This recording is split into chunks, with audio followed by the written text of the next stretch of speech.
Je vous le dis, en vérité, il y avait plusieurs veuves en Israël du temps d'Élie, lorsque le ciel fut fermé 3 ans et 6 mois, et qu'il y eut une grande famine sur toute la terre.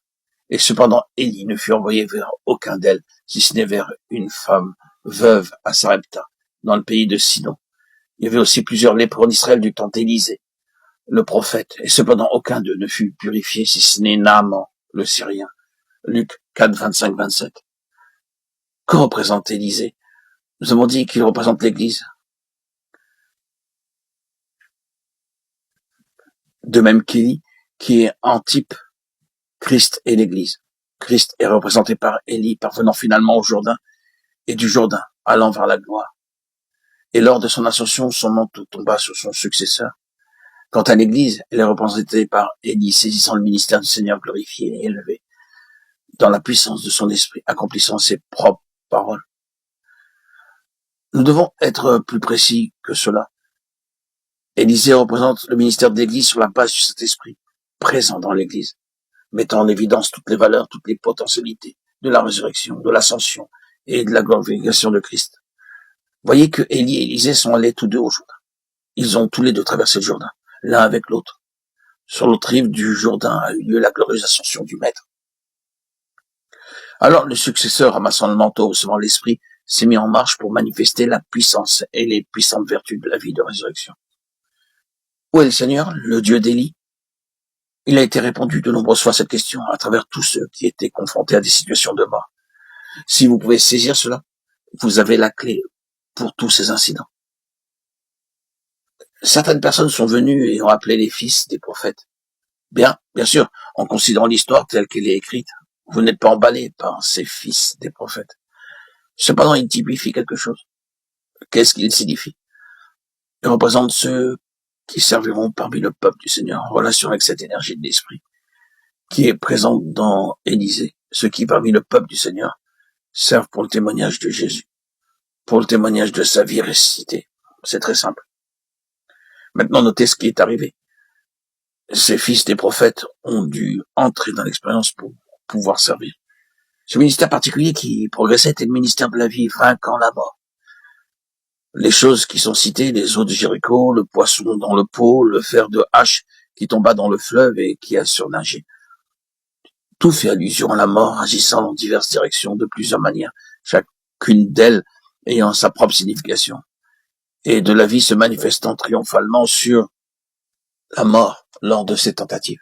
Ces fils des prophètes ont eu l'expérience de tout cela, et ils ont appris en étant terriblement éprouvés. Et chaque fois, il y avait cette attitude, « Maître, qu'est-ce que nous ferons ?» C'est leur cri, sans cesse répété. Et il doit en être ainsi pour nous qui sommes aussi confrontés au même dilemme. Mais l'aspect essentiel, c'est que ce fut par les épreuves profondes et sévères que ces hommes ont éprouvé la puissance de la vie de résurrection, de telle manière qu'ils ont pu être appelés fils des prophètes. Nous voyons que cela correspond à ce passage. Voici, moi et les enfants que l'Éternel m'a donnés, nous sommes des signes et des prodiges. Cela signifie quelque chose qui est en dehors du domaine humain, quelque chose de merveilleux, qui ne peut être attribué qu'à Dieu.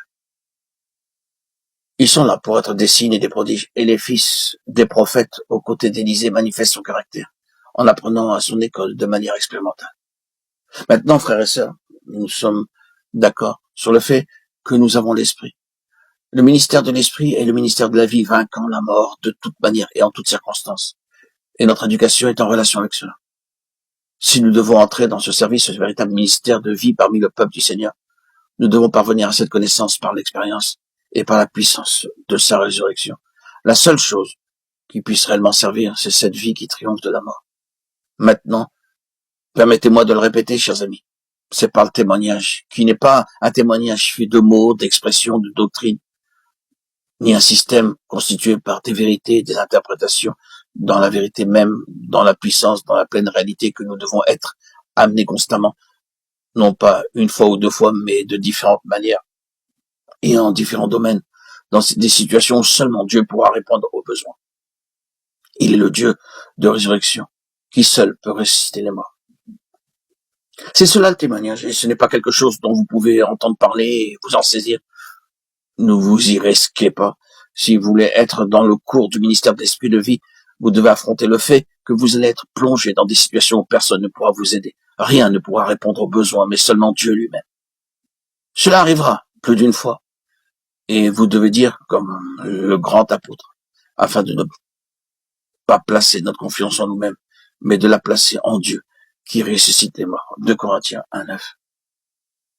Quand le fer surnage, vous avez le témoignage qu'il y a une vie qui triomphe de la mort. Je désirais voir les divers incidents survenus dans la vie d'Élisée, mais cela nous conduirait trop loin.